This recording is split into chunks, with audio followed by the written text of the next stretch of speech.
साथियों, नमोदाय जय भीम। एसपी सत्यार्थी चर्चा करना चाहता हूं बहुजन नायक मानवर कांशीराम साहब के कुछ विचारधाराओं को लेकर के। जैसा आप सभी को मालूम है, बहुजन नायक मानवर कांशीराम साहब एक साइंटिस्ट थे, साइंटिस्ट पद पे थे, अधिकारी आप जानते हैं, लेकिन उनको चतुर्थ श्रेणी के कर्मचारी जगा गए। सोचिए। और जब उन्होंने किताब दिया, दीना भाना वाल्मीकि समाज के थे, उन्होंने किताब दिया, कहा साहब पढ़ लीजिए, और हम लोगों की छुट्टियां रद्द कर दी गई हैं, जो बाबा साहेब के जन्म की और तथागत बुद्ध के, उनकी छुट्टियां रद्द कर दिए। फॉरवर्ड, जो अपने को दबंग कहते हैं, पूना जानते हैं, उधर सबसे ज्यादा अनटचेबिलिटी मानी जाती है। वहां पर जो है बहुजन नायक मानवर कांशीराम साहब ड्यूटी करते थे, अधिकारी थे, वहीं पर डीआरडीओ में थे। लेकिन साथियों, बहुजन नायक मानवर कांशीराम साहब को चतुर्थ श्रेणी के कर्मचारी जगा गए। ये बड़ा सोचने की बात है।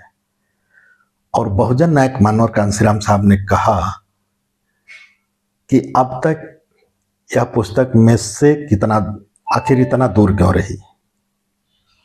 लेकिन साथियों, जब उन्होंने पढ़ा तो उनके शरीर में करंट सा दौड़ गया और वो संगठन बना करके, नौकरी छोड़ के संगठन बनाकर लोगों के बीच आ गए। लोगों को लगा कि इनको मंत्री बनने का शौक है। लेकिन बहुजन नायक मानवर कांशीराम साहब 22 पन्नों का लेटर लिख करके और उसी आधार पे काम करके समाज को बता दिया कि हमें कोई शौक नहीं, हमें बस जगाना है लोगों को। और बहुत कम समय में लोगों को जगाए। लेकिन जगाने का अलग अंदाज भी बहुजन नायक मानवर कांशीराम साहब का था। वो जब आए तो उन्होंने देखा कि हमारे समाज में बोलने वाले की संख्या नहीं है, मैंने लीडरशिप था ही नहीं। तब उन्होंने मूर्ति लगवाना चालू किया। मूर्ति लगाने से क्रांति आई और जागृत जत्था, क्योंकि हमारा समाज नाच गाने में मशगूल था, तो उन्होंने नाच गाने वाले की जिम्मेदारी दी कि आप जागृत जत्था नाटक बना करके बाबा साहब के जीवन गाथा समाज को दिखाओगे, बताओगे। और यही तो क्रांति समाज को लीडरशिप से नहीं आई, इसी मूर्ति से और नाच गाने से आई।